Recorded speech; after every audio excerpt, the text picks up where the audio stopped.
So guys, इस video में हम कंप्यूटर की बेसिक नॉलेज के बारे में बात करेंगे कि कंप्यूटर क्या है, कंप्यूटर की फुल फॉर्म क्या है, कंप्यूटर के जनक कौन हैं और कंप्यूटर की खोज कब की गई और कंप्यूटर्स के पार्ट्स के नाम के बारे में और उनके बारे में भी चर्चा करेंगे। तो दोस्तों, जब हम कंप्यूटर सीख रहे होते हैं तो हमें कंप्यूटर की बेसिक जानकारी होना बहुत ज़रूरी है, जिससे हमें कंप्यूटर को सीखने में एंड चलाने में आसानी हो सके और कंप्यूटर को चलाने में हमें मज़ा भी आए। तो दोस्तों, अगर हमें बेसिक नॉलेज नहीं होगी कंप्यूटर की तो हम कंप्यूटर को नहीं चला पाएंगे, बहुत ही मुश्किल हो पाएगा हमें कंप्यूटर को सीखना। तो हमें सबसे पहले कंप्यूटर की बेसिक नॉलेज के बारे में जानना बहुत ज़रूरी है। तो दोस्तों, ये कंप्यूटर की बेसिक जानकारी का फर्स्ट वीडियो है, यानी पहली क्लास है, जिसमें हम कंप्यूटर के फंडामेंटल के बारे में बात करेंगे। एंड गाइस, आगे भी हम कंप्यूटर की details video series by series लाते रहेंगे, जिससे आपको ये फ़ायदा होगा कि अगर आप कंप्यूटर को शुरू से सीख रहे हैं तो ये वीडियो आपके लिए काफ़ी हेल्पफुल रहेगी। तो अगर आपको जानना है कि कंप्यूटर की बेसिक नॉलेज के बारे में कि कंप्यूटर क्या है, तो इसके लिए गाइस आप हमारी वीडियो को लास्ट तक देखें, लास्ट तक हमारी वीडियो पर बने रहें, कोई भी स्टेप को ना छोड़ें, स्टेप बाय स्टेप पूरी वीडियो को एंड तक देखें। और गाइस, आपके लिए हमने वीडियो के लास्ट में एक क्वेश्चन रखा है, जिसका आंसर आपको हमारी इस वीडियो के कमेंट बॉक्स में देना है। चलिए गाइस, शुरू करते हैं। दोस्तों, आज की हमारी कंप्यूटर क्लास का पहला टॉपिक है व्हाट इज़ कंप्यूटर। कंप्यूटर क्या है? तो चलिए गाइस, शुरू करते हैं और जानते हैं कि कंप्यूटर क्या है। कंप्यूटर शब्द अंग्रेजी के कंप्यूट शब्द से बना है। जो कंप्यूटर शब्द है दोस्तों, वो एक अंग्रेजी के वर्ड है जिसको कंप्यूट कहते हैं, उससे बना है, जिसका अर्थ गणना करना होता है और जिसका अर्थ यानी मीनिंग गणना करना होता है, यानी हिसाब लगाना या गिनती करना होता है। इसलिए इसे गणक या संगणक भी कहा जाता है। इसलिए दोस्तों, इस कंप्यूटर को इसकी हिंदी भाषा में गणक या संगणक भी कहा जाता है। इसका आविष्कार कैलकुलेशन करने के लिए हुआ था। गाइस, जो कंप्यूटर का आविष्कार हुआ था उस टाइम कैलकुलेशन करने के लिए हुआ था। कंप्यूटर का प्रमुख उद्देश्य था गणना करना। गाइस, जो कंप्यूटर का प्रमुख उद्देश्य था, जो खास काम था, वो था गणना करना, यानी हिसाब करना या गिनना या कैलकुलेट करना। लेकिन समय के साथ साथ इसमें और फंक्शन जुड़े, यानी जैसे जैसे समय बदलता गया, टेक्नोलॉजी बढ़ती गई, वैसे वैसे इसमें और फंक्शन ऐड हुए। आजकल इसका यूज़ डॉक्यूमेंट बनाने, ईमेल भेजने, सॉन्ग सुनने और वीडियो फ़ोटो देखने और गेम खेलने के लिए भी किया जाता है। तो गाइस, जैसे जैसे टेक्नोलॉजी बढ़ती गई, इसका इस्तेमाल भी चेंज होता गया। पहले कंप्यूटर का इस्तेमाल सिर्फ कैलकुलेशन करने के लिए किया जाता था, लेकिन अब इसका इस्तेमाल डॉक्यूमेंट बनाने, ईमेल भेजने और सॉन्ग सुनने, वीडियो फ़ोटो देखने और गेम खेलने के लिए भी किया जाता है। ये यंत्र घरों में अपनी जगह बना चुका है। दोस्तों, ये कंप्यूटर है जो अपनी हर घर में अपनी एक जगह बना चुका है, क्योंकि ये कई कार्यों को आसान बना देता है। और गाइस, जो ये कंप्यूटर है, ये बहुत से मुश्किल कामों को कम समय में और तेज़ी से करता है, जिस वजह से ये बहुत से कामों को आसान बना देता है। इससे फ़ाइल और डाटा को तेज़ी से सेव किया जा सकता है। गाइस, कंप्यूटर में फ़ाइल और डाटा को तेज़ी से सेव किया जा सकता है। इसका दूसरा पॉइंट है इंटरनेट का सही इस्तेमाल। गाइस, तो दोस्तों, इंटरनेट का सही इस्तेमाल हम कंप्यूटर में बहुत ही बेहतर तरीके से कर सकते हैं और व्यवसाय से संबंधित कार्य में भी कंप्यूटर से किए जा सकते हैं। यानी कि जो बिज़नेस से संबंधित हमारे काम हैं, वो हम कंप्यूटर के ज़रिए भी कर सकते हैं। जैसे कि बहुत से लोग ट्रेड वगैरह करते हैं और भी अपने काम, जो दूर दराज के काम होते हैं, वो कंप्यूटर से घर बैठे तेज़ी से और बढ़िया तरीके से कर लेते हैं। इस यंत्र ने अपनी गति और सुधार के साथ साथ विभिन्न क्षेत्रों में उपयोगिता बढ़ाई है। जो ये कंप्यूटर है, इसने अपनी गति यानी तेज़ी और तीव्रता से कई क्षेत्रों में, विभिन्न क्षेत्रों में, चाहे वो एजुकेशनल फील्ड हो या और भी कोई फील्ड वगैरह हो जिसमें ये कंप्यूटर का इस्तेमाल होता है, उसमें अपनी उपयोगिता यानी कि अपनी एक अहम भूमिका बढ़ाई है। ये आपको जटिल गणना और संगणन कार्यों में सहायक है। ये आपकी जटिल गणना, ये मुश्किल कामों में जो हिसाब किताब का काम होता है गिनने का, उसमें बहुत ही आसान और संगणक कार्यों में सहायक है, बहुत से कार्यों में। इस यंत्र ने अपनी विशेषता से जीवन को सरल और तकनीक बना दिया है। गाइस, ये पॉइंट बहुत इंपॉर्टेंट है। इस यंत्र यानी कंप्यूटर ने विशेषता से जीवन को, जो जीवन है, उसको तकनीकी बना दिया है, सरल और तकनीकी बना दिया है। इसका दूसरा और आगे का पॉइंट दोस्तों, हमने जाना कि कंप्यूटर क्या है और कंप्यूटर के क्या विशेषता है और उसके क्या काम है। अब ये भी जानते हैं कि कंप्यूटर के जो काम हैं वो क्या हैं। कंप्यूटर केवल वह काम करता है जो हम उसे करने को कहते हैं, यानी केवल वह उन कमांड को फॉलो करता है जो पहले से कंप्यूटर के अंदर डाले गए होते हैं।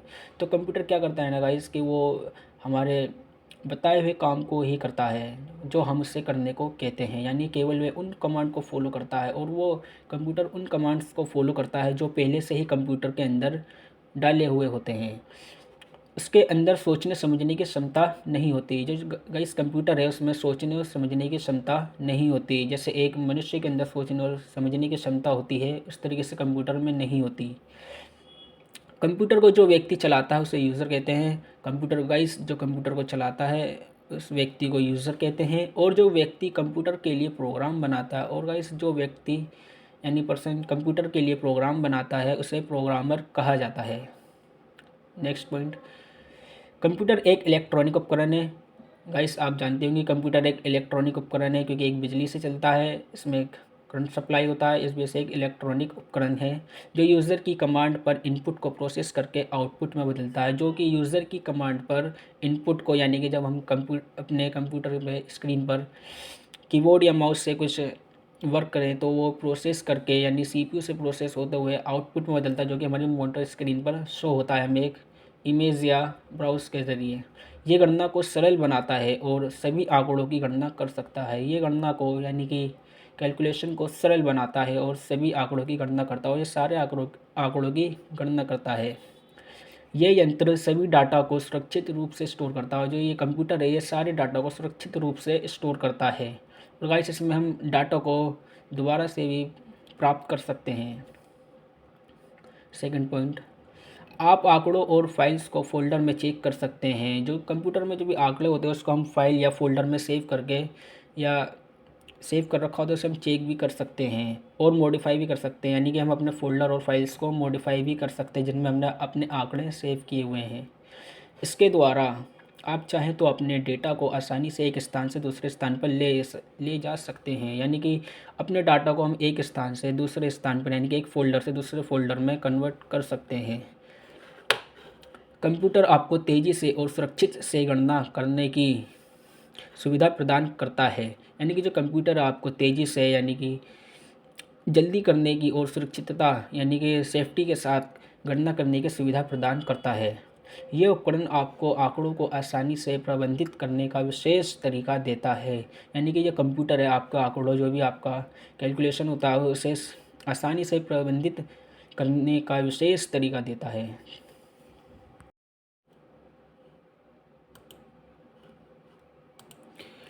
तो दोस्तों अब हम अपने नेक्स्ट टॉपिक पर आते हैं और जानेंगे कि what is full form of computer. Computer का पूरा नाम क्या है। तो ऐसे स्क्रीन पर आप देख सकते हैं कंप्यूटर का पूरा नाम जो कि COMPUTER कंप्यूटर है, इसको अलग अलग वर्ड में डिवाइड करके लिखा गया है। यानी C से कॉमन जो कि आमतौर पर, O से ऑपरेटिंग संचालित रूप में, M से मशीन जो कि एक मशीन के रूप में कार्य करता है, पर्पसली विशेष रूप से या किसी उद्देश्य के किसी निर्देश के अकॉर्डिंग कार्य करता है, यूज्ड फॉर यानी कि प्रयुक्त, टेक्नोलॉजिकल तकनीकी और एजुकेशनल शिक्षण और रिसर्च अनुसंधान, ये कंप्यूटर की फुल फॉर्म है। तो दोस्तों हमारा नेक्स्ट टॉपिक है कंप्यूटर का जनक कौन है, वो इज़ फादर ऑफ कंप्यूटर। तो चलिए जानते हैं। पहला पॉइंट, कंप्यूटर का जनक चार्ल्स बेबेज को कहा जाता है। कंप्यूटर का जनक किन्हें कहा जाता है? चार्ल्स बेबेज को। चार्ल्स बेबेज को कंप्यूटर के पिता के रूप में भी माना जाता है, और कंप्यूटर के पिता के रूप में किसे माना जाता है? चार्ल्स बेबेज को। इनका जन्म 1791 में हुआ था। चार्ल्स ने कंप्यूटर के क्षेत्र की शुरुआत के रूप में एनालिटिकल इंजन बनाने के बारे में सोचा था। जो चार्ल्स थे दोस्तों उन्होंने कंप्यूटर के क्षेत्र की शुरुआत के लिए एनालिटिकल इंजन बनाने के बारे में सोचा था। नेक्स्ट पॉइंट, चार्ल्स बेबेज ने भाप से चलने वाले बड़े से आकार के एनालिटिकल इंजन को बनाया। चार्ल्स बेबेज थे जो उन्होंने भाप से चलने वाले बड़े आकार के एनालिटिकल इंजन को बनाया। इसमें मशीन द्वारा प्रोग्राम को स्टोर किया जाता था। इस इंजन में मशीन के द्वारा प्रोग्राम को स्टोर किया जाता था, और इस मशीन के द्वारा कैलकुलेशन की जाती थी, और इस मशीन के द्वारा कैलकुलेशन की जा सकती थी, वह रिजल्ट को प्रिंट भी किया जा सकता था और जो रिजल्ट निकलता था उसे प्रिंट भी किया जा सकता था। नेक्स्ट पॉइंट, चार्ल्स बेबेज एक अंग्रेजी बहुश्रुत थे। वे एक गणितज्ञ, दार्शनिक, आविष्कारक और यांत्रिक इंजीनियर थे जो वर्तमान में सबसे अच्छे कंप्यूटर प्रोग्राम की अवधारणा के उद्भव के लिए जाने जाते या याद किए जाते हैं। चार्ल्स बेबेज को कंप्यूटर का पिता, फादर ऑफ कंप्यूटर माना जाता है। तो ये थे कंप्यूटर के जनक चार्ल्स बेबेज। तो दोस्तों, अब हमारा नेक्स्ट टॉपिक है कि कंप्यूटर की खोज कब हुई। तो चलिए इसके बारे में जानते हैं, कंप्यूटर की खोज कब हुई। कंप्यूटर को बनाने की शुरुआत 1822 के समय चार्ल्स बेबेज के द्वारा शुरू की गई थी। जैसे कि आपने पीछे पीछे पढ़ाई होगी, कंप्यूटर के पिता कहे जाने वाले चार्ल्स बेबेज, उन्होंने ही कंप्यूटर की शुरुआत की थी। उन्होंने एक एनालिटिकल इंजन बनाने की प्लानिंग की थी जो कि कंप्यूटर के फील्ड में एक शुरुआत थी। जो चार्ल्स बेबेज ने एनालिटिकल इंजन बनाया था वो कंप्यूटर की फील्ड में शुरुआत ही मानी जा सकती है। नेक्स्ट पॉइंट, फिर उन्होंने इस डिवाइस के लिए काम करना शुरू कर दिया और 1822 में उन्होंने डिफरेंस इंजन का आविष्कार किया जिसे सबसे पहला प्रोग्रामेबल कंप्यूटर माना जाता है। फिर उन्होंने इसके लिए 1822 में उन्होंने एक डिफरेंस इंजन का आविष्कार किया जिसे सबसे पहला प्रोग्रामेबल कंप्यूटर माना जाता है। तो सबसे पहला प्रोग्रामेबल कंप्यूटर कब बना? 1822 में। नेक्स्ट पॉइंट, 1837 में चार्ल्स बेबेज ने एनालिटिकल इंजन का आविष्कार किया। जो चार्ल्स बेबेज थे गाइस, उन्होंने 1837 में एनालिटिकल इंजन का आविष्कार किया जो कि एक जनरल पर्पस कंप्यूटर था। जो कि क्या था? एक जनरल पर्पस कंप्यूटर था। लेकिन पैसे की कमी होने के कारण वे इस काम को पूरा नहीं कर सके। लेकिन पैसे की कमी होने के कारण चार्ल्स बेबेज अपने इस कार्य को पूर्ण रूप से नहीं कर पाए। 1871 में चार्ल्स बेबेज की मृत्यु यानी मौत हो गई। 1871 में दोस्तों चार्ल्स बेबेज थे, उनकी मौत हो गई। तो गाइस, ये था कंप्यूटर का कुछ इतिहास जिसको हमने आपको बताया। हमारा नेक्स्ट और लास्ट टॉपिक है कंप्यूटर के भागों के नाम यानी पार्ट्स ऑफ कंप्यूटर। तो गाइस, हमने कुछ कंप्यूटर के मोस्ट इम्पोर्टेंट पार्ट्स लिए हैं जैसे CPU, motherboard, monitor, keyboard and mouse.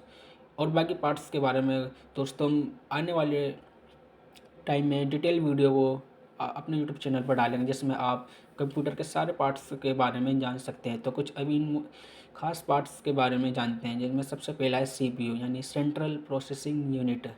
तो भाई सेंट्रल प्रोसेसिंग यूनिट, तो इसके बारे में जानते हैं हम। जब भी हम कंप्यूटर के बारे में बात करते हैं तो हमें यानी हमारे मन में इसके मुख्य भाग सीपीयू यानी सेंट्रल प्रोसेसिंग यूनिट का नाम सबसे पहले आता है, जिसे आमतौर पर प्रोसेस के रूप में जाना जाता है। सीपीयू को किस लिए जाना जाता है दोस्तों? प्रोसेस के रूप में, यानी कोई भी काम को प्रोसेस करने के लिए जाना जाता है। इसका कार्य कंप्यूटर में दिए निर्देशों को प्रोसेस करना होता है। इसका कार्य क्या होता है? इनपुट द्वारा कंप्यूटर में दिए गए निर्देशों को प्रोसेस करना होता है। इसे कंप्यूटर का मस्तिष्क भी कहा जाता है। दोस्तों, आपने ये बात सुनी होगी कि कंप्यूटर में सीपीयू जो है कंप्यूटर का मस्तिष्क कहा जाता है यानी कि दिमाग। ये मदरबोर्ड में सीपीयू सॉकेट पर लगा होता है और ये मदरबोर्ड के अंदर सीपीयू सॉकेट पर लगा होता है। और नेक्स्ट है हमारा इसके बाद मदरबोर्ड। मदरबोर्ड के बारे में गाइस जानते हैं। इसका कंप्यूटर में सबसे महत्वपूर्ण कार्य सभी अंगों को जोड़कर एक पूरा कंप्यूटर का रूप तैयार करना है। मदरबोर्ड का जो क्या कार्य है गाइस कंप्यूटर में, सारे उपकरण यानी कि जितने भी अंग हैं, कंपोनेंट्स हैं, सबको जोड़ना इसका एक मुख्य कार्य होता है। नेक्स्ट है मॉनिटर। तो गाइस मॉनिटर के बारे में जानते हैं यानी डिस्प्ले। यह एक आउटपुट डिवाइस होता है। डेस्कटॉप में मॉनिटर का मुख्य कार्य ग्राफिक्स प्रोसेसिंग यूनिट द्वारा भेजी गई वीडियो इन्फॉर्मेंस को प्रदर्शित करना है। अर्थात इसका सिस्टम में स्पीड और परफॉर्मेंस से कोई लेना देना नहीं है। आज के समय में monitor LED, LCD, OLED, 3D touch जैसे आधुनिक तकनीक पर आधारित होते हैं। मॉनिटर के बारे में गाइस जैसे कि आपको पता ही होगा कि मॉनिटर हमारी डिस्प्ले को कहा जाता है जिसके अंदर हमें इमेजेस वगैरह, वीडियो वगैरह या ब्राउज वगैरह देखने को मिलते हैं। और मॉनिटर को पीसी से जोड़ने के लिए उसमें उपलब्ध DVI, HDMI, VGA या डिस्प्ले पोर्ट इंटरफेसेस का इस्तेमाल किया जाता है। सबसे ज़्यादा VGA इंटरफेस का प्रयोग किया जाता है। नेक्स्ट है हमारा कीबोर्ड। कीबोर्ड के बारे में जानते हैं गाइस। कीबोर्ड पीसी में यूएसबी या PS2 इंटरफेस के जरिए जुड़े होते हैं। ये एक इनपुट उपकरण है जो उपयोगकर्ता से टेक्स्ट इनपुट और दूसरे आदेशों को कंप्यूटर तक पहुंचाता है। कीबोर्ड क्या है गाइस? एक इनपुट उपकरण है जो कि हम कुछ टाइप करते हैं तो वो सीपीयू के द्वारा प्रोसेस होकर हमारी मोटर स्क्रीन पर हमारे जो चीज़ हमें चाहिए होती है, जो चीज़ हम टाइप करते हैं, जैसे कि इमेज के बारे में हमें जानना है, किसी चीज़ के बारे में जानना हो, वो हमें मॉनिटर पर शो होता है। तो हमारे कंप्यूटर पार्ट्स का लास्ट पॉइंट है माउस। तो माउस के बारे में जानते हैं। माउस भी कीबोर्ड की तरह ही वायरलेस होता है। जो माउस होता है दोस्तों हमारा कीबोर्ड की तरह ही वायरलेस होता है। ये हाथ से चलने वाला उपकरण है और ये हाथ से चलने वाला उपकरण है। माउस का प्रयोग करके दोस्तों माउस का इस्तेमाल करके कंप्यूटर मॉनिटर पर यानी कि कंप्यूटर मॉनिटर पर कर्सर को मूव और चीज़ों को चिन्हित कर सकते हैं, यानी कि अपने कर्सर को मूव कर सकते हैं और चीज़ों को चिन्हित कर सकते हैं और चिन्हित करके हम आदेश दिए जाते हैं। आजकल के कंप्यूटर माउस लेज़र तकनीक पर आधारित हैं। जो गाइस आजकल के टेक्नोलॉजी ज़माने में जो माउस हैं वो लेज़र तकनीक पर आधारित हैं। तो दोस्तों ये थे कंप्यूटर पार्ट्स जो कि हमने आपको बताएं। तो दोस्तों आपके लिए एक क्वेश्चन है जो कि हमारे इस वीडियो के में लास्ट में है। आपको बताना है कि दोस्तों आपके लिए क्वेश्चन ये है कि आपको ये बताना है कि भारत में कंप्यूटर कब आया। तो गाइस इसका आंसर हमें कमेंट बॉक्स में ज़रूर दें। तो दोस्तों ये हमारा कंप्यूटर की बेसिक नॉलेज का पहला वीडियो था। तो दोस्तों अगर आपको हमारा ये वीडियो पसंद आया हो तो वीडियो को लाइक करें और अपने दोस्तों के साथ शेयर करें और एक प्यारा सा कमेंट करें। और अगर आप हमारे चैनल पर नए हैं, अगर आप हमारे चैनल पर पहली बार आए तो हमारे चैनल को ज़रूर सब्सक्राइब करें। और सब्सक्राइब क्यों ना करें दोस्तों, क्योंकि हम अपने इस चैनल पर कंप्यूटर की बेसिक नॉलेज के बारे में और भी डिटेल से वीडियो सीरीज बाय सीरीज बनाते हुए आएंगे। ये कि हमारी एक पहली वीडियो थी, इसके बाद हम और वीडियो डालेंगे कंप्यूटर की बेसिक नॉलेज के बारे में, जिसमें हम पूरे डिटेल से बताएंगे कि कंप्यूटर क्या है और उसके पार्ट्स के बारे में, यानी कि उसके हर एक चीज़ के बारे में पूरा जानेंगे अपनी आने वाली और वीडियो में। जिसके लिए गाइस हमारे चैनल को सब्सक्राइब करें। और दोस्तों अगर आपको ये जानना है कि अपने कंप्यूटर को ऑन और ऑफ़ कैसे करें तो इसके लिए गाइस आप हमारे यूट्यूब चैनल पर जा सकते हैं। वहाँ पे हमने इसके बारे में भी वीडियो बना रखे हैं। आप उन वीडियो को देखकर आप ये भी सीख सकते हैं कि कंप्यूटर को ऑन और ऑफ़ कैसे करें। तो गाइस वीडियो देखने के लिए धन्यवाद। मिलते हैं।